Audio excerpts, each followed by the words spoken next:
E aí, pessoas, beleza? Bom dia, boa tarde, boa noite, tudo em paz? Como é que estão as coisas? Tudo na mais perfeita maravilha? Como é que está a sua vida? Tudo tranquilinho? Bacaninha, né?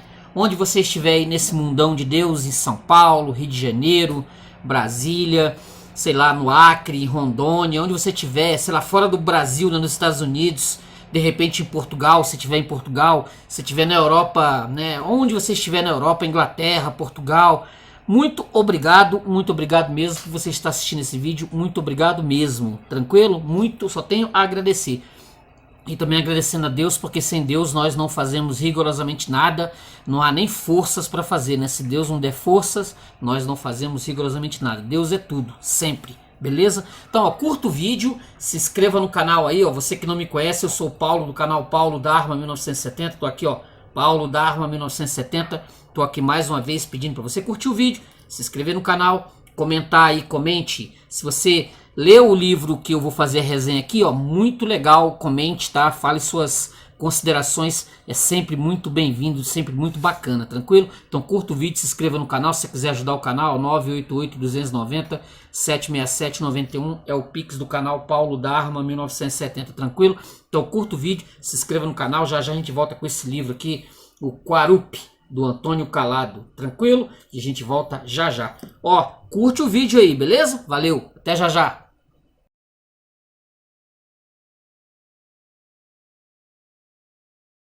E aí, voltamos, tranquilo? Beleza? Bacaninha? Há um tempo atrás, fiz o vídeo do Carlos Heitor Coni, do livro Pessar, né? A Travessia. Se você quiser, tem no canal, é um vídeo bacana de um livro bem interessante. Se você tiver interesse, está no canal, dá uma olhada aí, porque ele vai falar exatamente da ideia do brasileiro entrar na luta armada. Antes da luta armada, eu tinha falado sobre isso no vídeo do livro, né, do Carlos Heitor Coni, que antes do brasileiro médio, né, da classe média, depois da Revolução de 64, conseguir pensar, depois do chamado golpe militar, conseguir pensar na luta armada, escritores já estavam escrevendo sobre isso à época. Já estavam antecipando o que iria acontecer lá na década de 70, na Operação Araguaia, esse livro aqui, que eu também mostrei no canal. Aqui, ó, Operação Araguaia, os arquivos secretos da guerrilha, a chamada Guerrilha do Araguaia.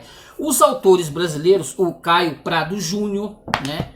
O Caio Prado Júnior, com seu livro A Revolução Brasileira, em 1966, tá aqui a fotinha do livro aqui, né? Em 1966, ele já estava pregando a luta armada. Os autores brasileiros na época, todos engajados, né? Como o nosso Antônio Calado aqui, ó, do Quarupi, que é exatamente esse vídeo que eu vou fazer uma pequena resenha aqui. Os intelectuais brasileiros, eles já estavam pregando por meio da literatura, né, a luta armada. Houve 64, aí não deu 5, 6 anos, já estava saindo uma literatura colocando os jovens, né, os jovens universitários, convocando esses jovens a pegarem armas e defenderem a brasilidade. Mas só que sabemos hoje, né, temos uma ideia hoje, que esses nossos queridos estudantes, eles estavam a serviço de Moscou e também de Cuba à época, né? Existe fartíssima documentação, quem quiser procurar aí, tem para todos os gostos. Os autores, eles tinham essa ideia porque eles não achavam que só na chamada paz e amor hippie se conseguiria derrubar a ditadura militar, né? Então é o seguinte, como eu falei, o Pessach, do livro do Carlos Heitor Coni, ele já vem com essa ideia, essa proposta, o livro de 67, e por coincidência, no mesmo ano de 67, vem o Quarupi, do Antônio Calado. Um escritor que nasceu em 1917, faleceu em 1997, com 80 anos. Ele sempre foi um autor engajado, né? Sempre teve essa ideia de ser um homem que, se você escreve, você tem que ter a mensagem da esquerda nos seus materiais, nos seus textos. Detalhe, viveu a grande parte da vida dele em Londres, né? Viveu em Londres, viveu na França, Ele foi adido cultural brasileiro durante muito tempo e a biografia dele diz que ele tinha fome de Brasil, ele tinha fome da história do Brasil. Ele, quando estava em Londres, ele não fazia outra coisa a não ser ler literatura brasileira, né? Uma coisa, a fome da revolução socialista no Brasil. Então ele vai trabalhar isso. Ele vai trabalhar magnificamente isso, seus textos, né? Tem aqui um livro dele aqui de 57, A Madonna de Cedro. Esse livro aqui virou filme, virou série da Globo, foi transmitido pela Globo em épocas, aí, se não estou enganado, nos anos 90. Se eu tiver errado, me corrijo. Mas esse aqui virou série, virou filme. Esse é Madonna de Cedro, que é um livro de 1957. Teve também, porque o Quarupi dele é um livro que ele segundo os entendidos em Antônio Calado, ele é um livro que os personagens, eles estão assim girando por vários outros livros, com outros nomes, naturalmente com outros nomes. Mas os personagens, eles se espalham pela literatura que ele colocou, né, no Brasil aí, entre os anos 60 e 70, é a época em que ele fez mais sucesso. Tranquilo?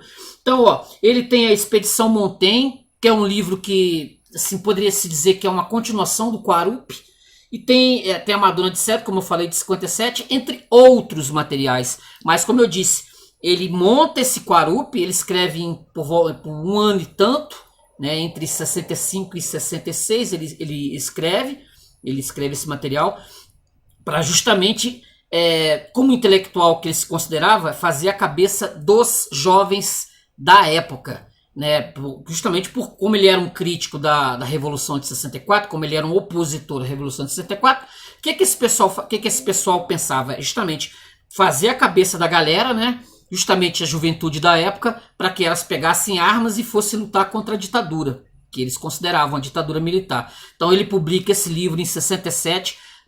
Eu não descobri se por um acaso esse livro teve censura sobre ele, não sei. Talvez depois de 68, talvez. Ele foi publicado pelo Enio Silveira, né, que era o editor da Civilização Brasileira, que era a editora dos livros esquerdistas à época.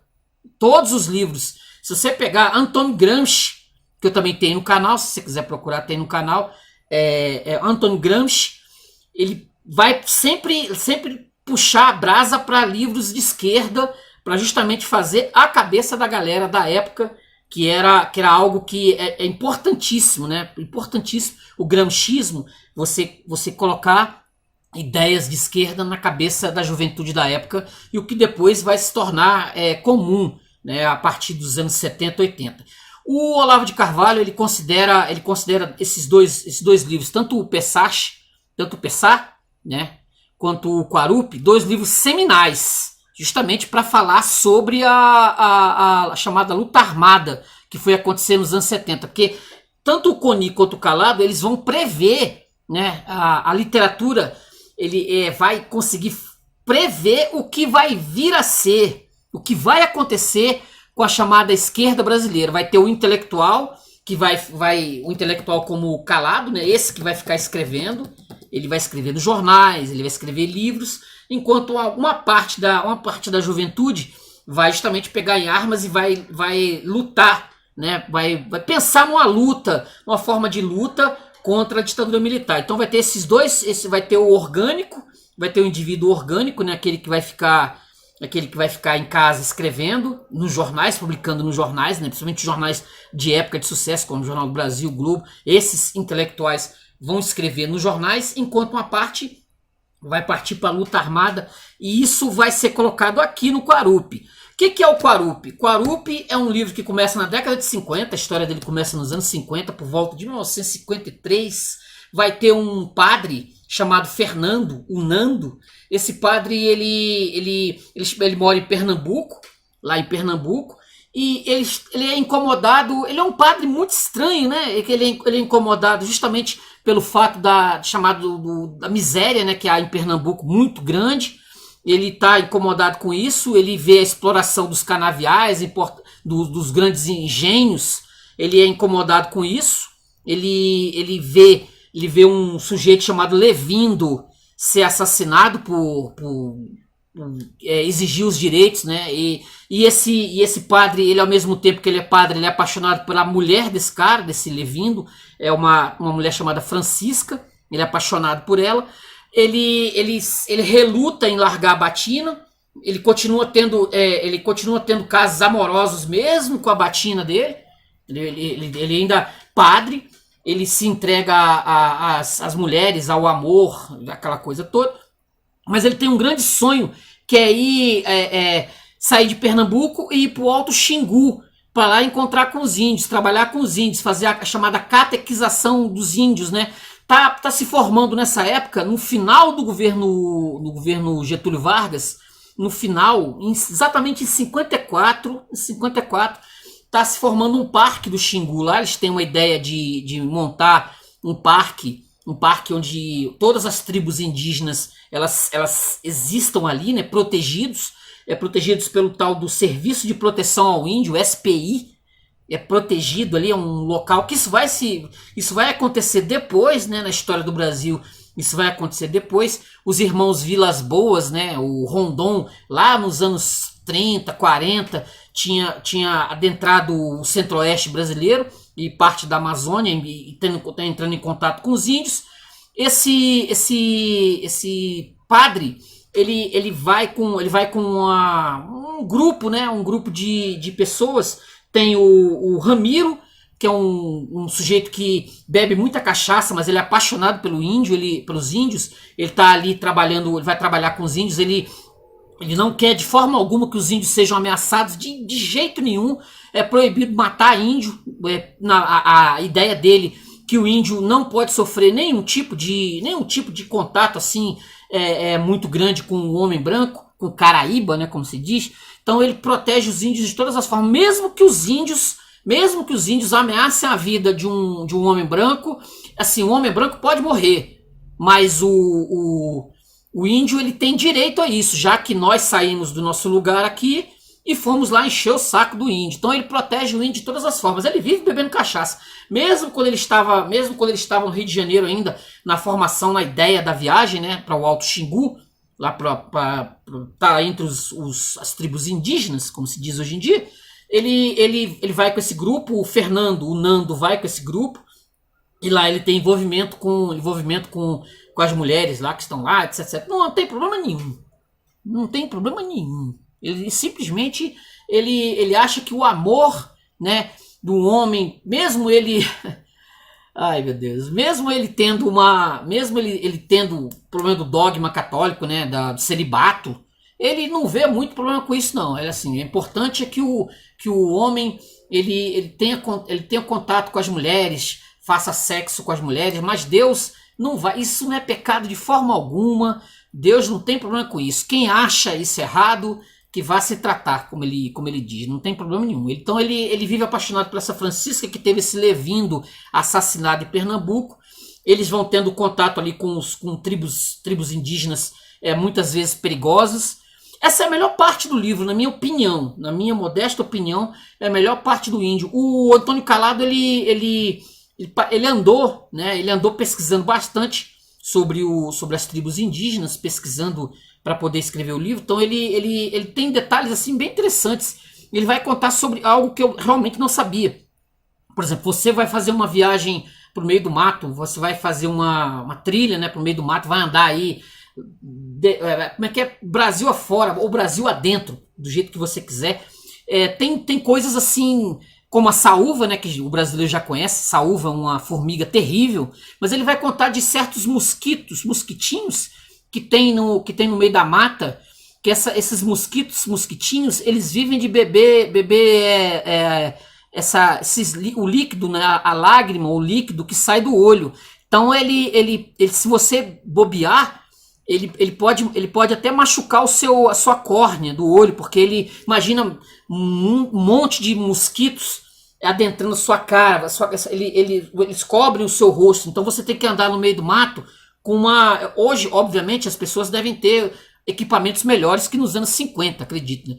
Então alguns andavam com uma venda no olho para não deixar os mosquitos, um pano, né, na cara, para não deixar os mosquitos entrarem, aquele mundaréu de mosquitos, para te machucar, vai machucar o seu olho.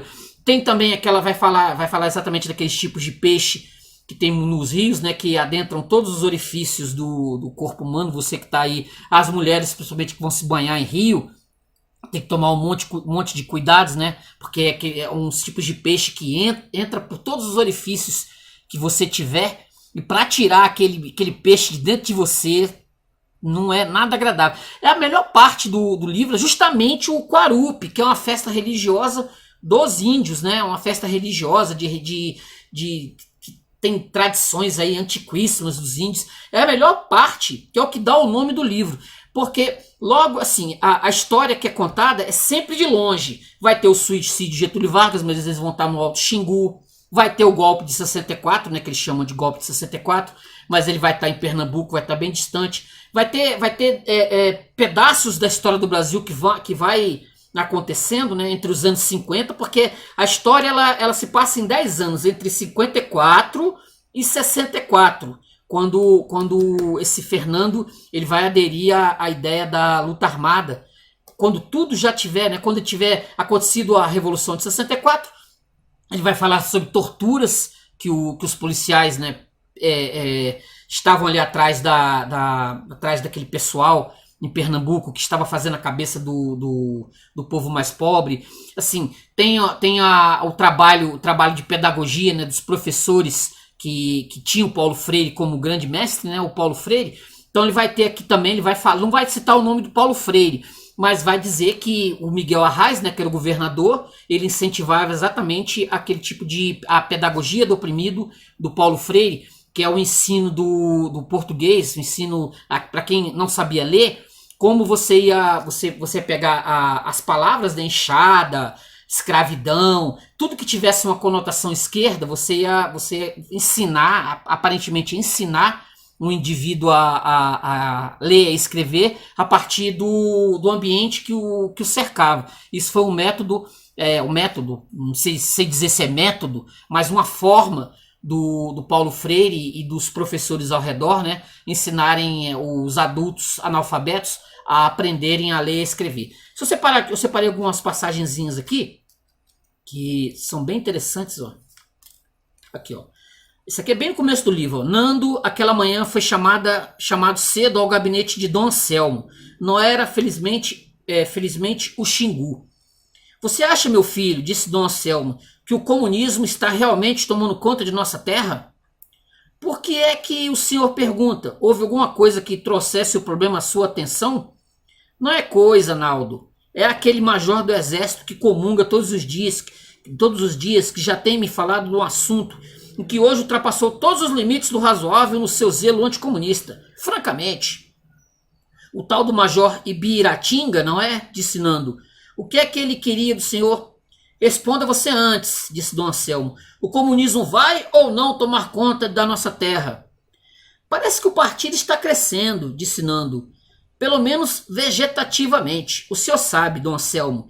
É coisa animadora dizer a gente pobre que vai ser distribuído entre todos o dinheiro que hoje está nas mãos de alguns. Esta é a imagem popular do comunismo.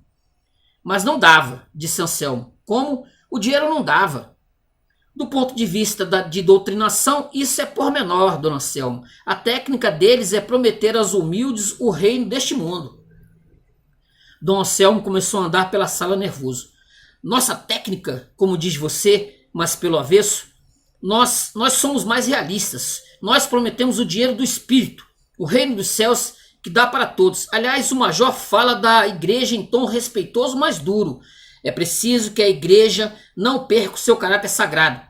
Ela não deve dar explicações, bater boca com o comunismo. São Jorge não discutia com o dragão. Comunismo se extermina como se exterminaram os espanhóis.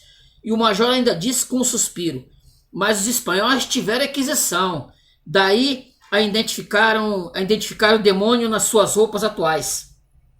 Quando eu me recusei terminantemente ao que propunha o major, ele ainda me disse: cuidado, Dom Anselmo, o Partido Comunista está tentando se apresentar ao povo como a igreja sem o outro mundo. Você acha que os comunistas são perigosos assim, Nando? Eu confesso, Dom Anselmo, que não tenho dedicado maior atenção ao problema social do nosso estado e no Brasil em geral. Daí minha inapetência à discussão com os marxistas. Eles têm a mania, Dom Anselmo, de explicar tudo pelo econômico, o que é parcial e muito tedioso. Refugam a luta verdadeira, compreendeu? A gente diz com Newton que a repetição dos pecados humanos é que retarda a construção na terra de uma Jerusalém que reflita a outra. E eles viram para a gente e dizem: sabe qual foi a produção de açúcar este ano? Sabe quanto rendeu?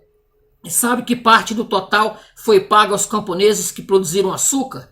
É claro que se pode colher uma imagem de pecado, e pecado de usura, tão verberado pela Santa Madre Igreja, no fato de uma boa safra de açúcar não ter melhorado a situação do lavrador. Eles só dizem camponês, Dom Anselmo, que plantou e colheu açúcar, mas fazem uma escamoteação com o pecado. Pecado é o sistema vigente, compreendeu, Dom Anselmo? O pecado é também comunizado. A alma do indivíduo acabou. Existem só dois pecados: o pecado ativo e glutão dos que se aproveitam do regime vigente, e o pecado negativo e abjeto dos que não se rebelam contra tal coisa. Um crime passional na classe rica demonstra a decadência, a ociosidade da classe. Entre os pobres, ele demonstra a exasperação a que leva a miséria. Culpa pessoal, intransferível, não existe. Isso é o Nando. O livro tem uns personagens interessantes. Tem o Ramiro, entendeu? Que é um sujeito que ele vive atrás de uma mulher chamada Sônia, tá? E tem um tal de Otávio. O Otávio é um cara que ele esteve junto com a marcha lá do nosso queridíssimo o Prestes. Ele esteve na coluna Prestes de 1930, por aí, esse Otávio. E ele também participou da Intentona Comunista de 35. A ideia dele é derrubar o Estado brasileiro e implantar, obviamente, o comunismo aqui no Brasil. Tem o Falua, que é um jornalista, também acompanha, vai pro Xingu também, né? E ele também é apaixonado pela essa tal de Sônia. E essa Sônia, ela acaba tendo um trico-trico com um índio, né, chamado Anta. É uma parte, por isso que eu falo que essa parte do Quarupi, do livro, do Alto Xingu, é a parte mais interessante do livro. Ela foge com esse Anta, desaparece, entendeu? E esse tal de Ramiro, ele passa esses 10 anos onde transcorre a história, né, entre 54 e 64, procurando a tal da Sônia, que é uma russa, né, uma espécie de Olga Benário, assim. Ela tá cansada desses caras atrás dela.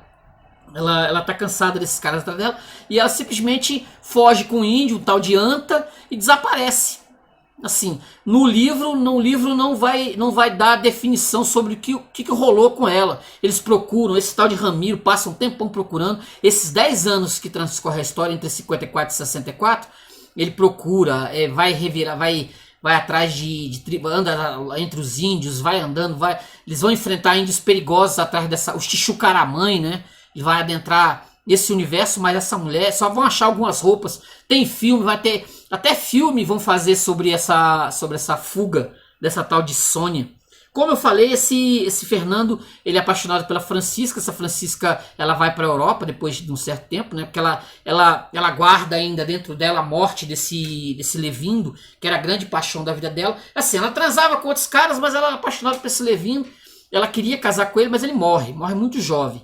E aí o Fernando é apaixonado por ela. Ela até gosta do Fernando, mas ela tem entre aspas, o fantasma desse Levindo, desse homem que se sacrificou, né? Morreu, virou um herói, virou uma espécie de rock santeiro, um homem assim, virou um mito entre eles.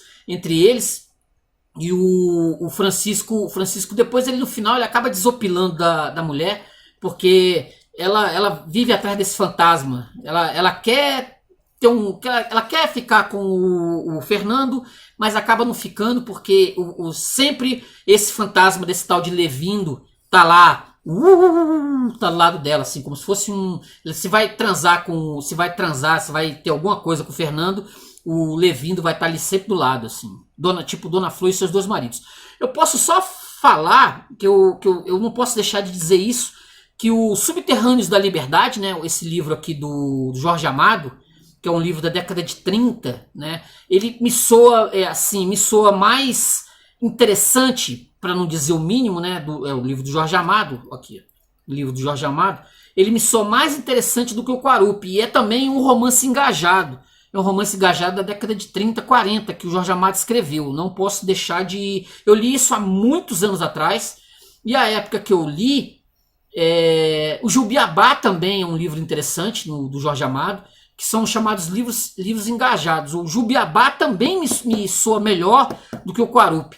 O problema para mim do Antônio Calado é que ele tinha pretensões, né? Dá para notar no tipo de escrita, um Grande Sertão Veredas, uma coisa desse naipe. Ele tinha pretensões de escrever altíssima literatura.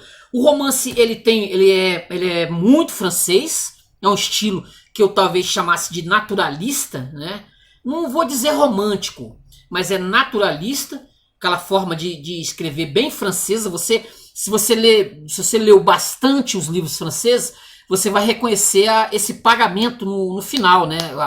Essa conta que o Antônio Calado ele tem com esse Quarup aqui. Você vai notar que a escrita ela é o estilo de literatura francesa. Você pode pegar aí a literatura francesa que você quiser do século XIX, né, para cá. Você vai reconhecer aqui nesse Quarup, vai reconhecer a forma como ele coloca o texto, o jeito, né, como diria assim, você sente o odor da escrita francesa aqui nesse material. Deixa eu ver se tem mais alguma passagemzinha aqui, pra gente ir finalizando o vídeo, para ele não ficar muito comprido. Deixa eu pegar aqui. Aqui, ó. Ó, malogrou, aqui, ó. Isso aqui é quase no final. Essa aqui é quando o Nando... Ele está sendo interrogado pela polícia de Pernambuco, a polícia, entre aspas, vencedora do establishment da época. Aqui o policial falando aqui, né, o capitão aqui, ó. Malogrou a sua revolução, senhor Nando, a revolução dos que queriam subverter a ordem no Brasil. Nando fez que sim com a cabeça tomando café. Mas a nossa, a que impediu que vencessem os senhores, a nossa também malogrou. Nando olhou o coronel surpreendido. Folgo em saber, coronel, se me permite ser franco, mas o senhor acha que malogrou? Quando me chamam, senhor Nando, é sinal de que as coisas já malograram. Eu só sou chamado nas horas impossíveis. Há anos e anos tenho alertado todo mundo para o perigo que corre o Brasil, mas quando conseguimos salvar o Brasil por um triz, me afastam, põem entraves no meu caminho. Me convocam agora, quando a rede já se rompeu, quando é dificílimo reconstituir os fios e tramas que seriam grilhões um dia, mas que se podiam disfarçar em fios frágeis se o alarma fosse dado antes do grande momento da escravização. Agora só restam os fios frágeis, de aparência inocente. Isso quer dizer que se apurou pouca coisa, coronel? Adivinhou, senhor Nando? Vai ver que havia de fato pouca coisa, coronel. Divirta-se com nossa incompetência se quiser, mas não se divirta demais. Nando ficou em prudente silêncio enquanto o coronel andava pela sala. Até certo ponto, disse o coronel, não faz tanta diferença o fato de que só agora entram nos inquéritos policiais militares. O malogro da nossa ação atual levará os comunistas e demais subversivos a tentarem de novo e com maior ímpeto. Meu inquérito é outro, distinto do que instaurou o Major Clemente, por exemplo. O meu não terá nenhuma publicidade e não resultará em qualquer punição. É sobre o que o seu inquérito, coronel? Ibiratinga parou de andar para acabar de tomar o café, mas retomou a caminhada depois. As gerações passam, disse o coronel. A nossa passará também. O senhor e eu passaremos, mas o Brasil continua e precisamos delegá-lo grande, poderoso e austero às gerações vindouras. Não está de acordo? Claro, coronel.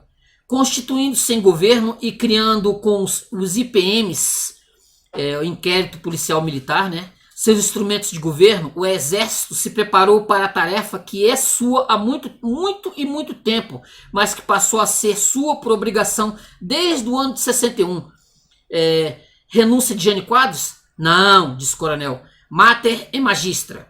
Mas alguém diria que tem sabido usar seus poderes a revolução vitoriosa? Diga. Eu não sei nem ao certo se o movimento a que o senhor chama de revolução ficou inteiramente vitorioso.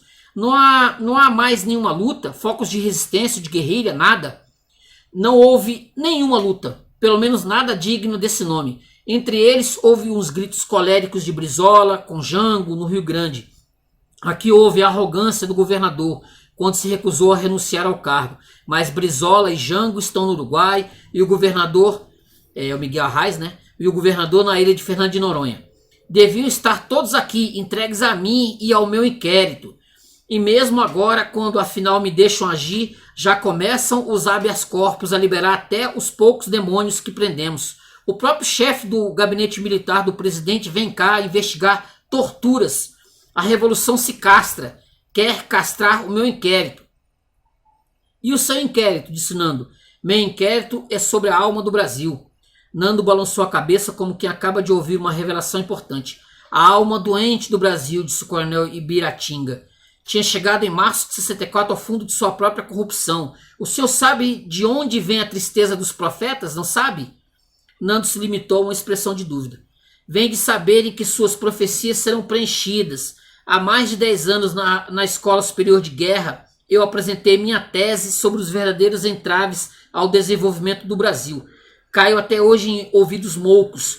Todos os ouvidos eram moucos. Seu próprio superior, Dom Anselmo, se tivesse me ouvido, talvez estivesse vivo ainda hoje. Só para lembrar, né? A Revolução de 64 completou agora, em março, 59 anos. Ano que vem, né, 2024, vai fazer 60 anos. 60 anos. E o que foi o Brasil, né? Nesses 60 anos? 59 agora ou 60 anos? Onde nós chegamos?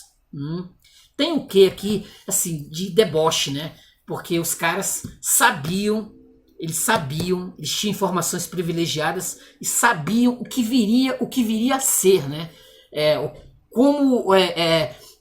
Esse problema com os militares, né? Muito falado pelo Olavo de Carvalho, né? O Olavo cansou de falar.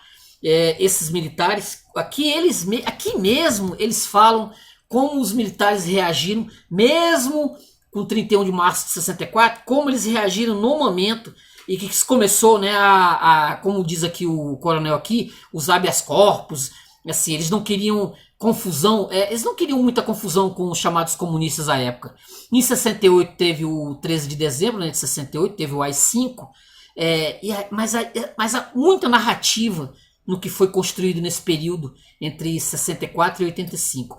Se você quer saber mais, estuda, leia bastante, leia os livros, né, escritos pelos caras, aqui ó, leia os livros escritos pelos caras, que você vai entender como isso foi montado, como isso foi arquitetado, né, o arcabouço, né,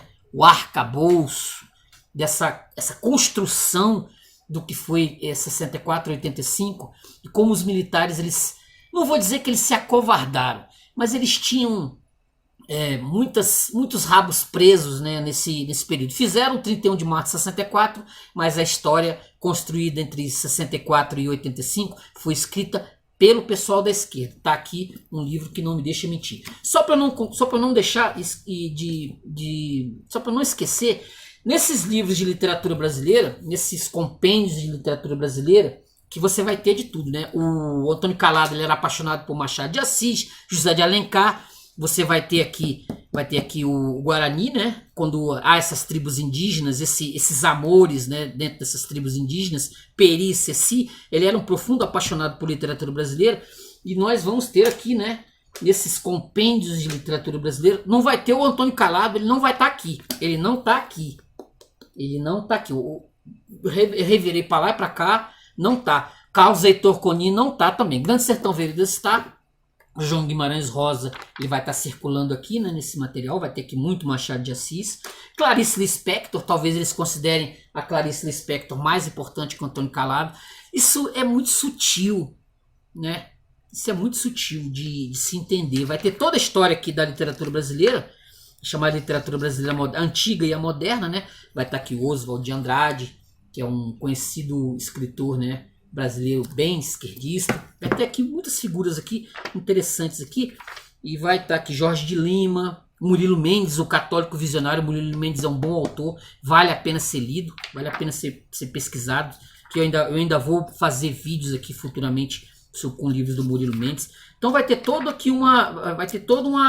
uma geração, né, de escritores. Só que a literatura brasileira, ela vai se encerrar, esse assunto, ele vai se encerrar exatamente com esse, como eu tinha dito, com esses três autores, o Caio Prado Júnior, o Antônio Calado e o Carlos Heitor Coni. O que vai vir depois vai ser uma repetição de assuntos que já vão ser tratados por esses caras lá nos anos 60, tá? Então a literatura brasileira que vai vir, ela vai beber desse material, dos Antônios Calados da vida, do Carlos Heitor Coni, etc. Mas esses caras não vão ser citados em livros escolares, que é para mim um negócio estranho, porque eu pesquisei para toda hora, para todo lado, olhei vários autores desses chamados livros escolares. Vai estar lá o Guimarães Rosa, que é considerado um autor importantíssimo, e não vai estar o Antônio Calado, não é citado, mas ele foi da Academia Brasileira de Letras. Agora, por que ele não está nos livros escolares, aí eu não sei. Isso fica para as gerações aí que os que gostam de fazer pesquisa, né? Pesquisem, vão ali nas fontes, né? E tentem entender por que esses homens não estão nos livros escolares, beleza? Ó, eu falei um pouquinho do Quarupi, né? O Quarupi tem o Quarupi com K, né? Indígena, pode dizer assim, né? Quarupi, e o Quarupi com Q. Existe essa diferença de grafia. Para o livro do Antônio Calado, ele botou com Q mesmo, e vai com Q. E um abraço, tchau e benção, beleza? Então, ó, hoje eu falei um pouquinho do Quarupi, um livro, sim, não tão bom, mas o assunto dele é pertinente. É um livro de história do Brasil pertinente, mas ele não é um bom livro. Ele não é um bom livro, tem muita falação, muita conversa fiada, muita encheção de linguiça, 600 páginas de muita encheção de linguiça, mas o que está aqui por trás, o que está aqui na essência do livro é o que vale. O brasileiro e a luta armada nos anos 70, que o homem já estava prevendo lá em 1965, beleza? Tranquilo? Então, ó, ufa, se você chegou aqui, curta o vídeo, se inscreva no canal, comente. Se você leu o Quarupi, esse livro eu tive há anos e anos na minha biblioteca, mas nunca tive pachorra de ler. Fui ler agora justamente por essa questão da chamada luta armada. Então, vale a pena pra caramba você destrinchar esse tipo de coisa, beleza? Então, curta o vídeo, se inscreva no canal e comente, tranquilo? Antônio Calado, homem da Academia Brasileira de Letras, e o seu Quarupi. Tranquilo, gente? Valeu, até a próxima. Tchau, tchau.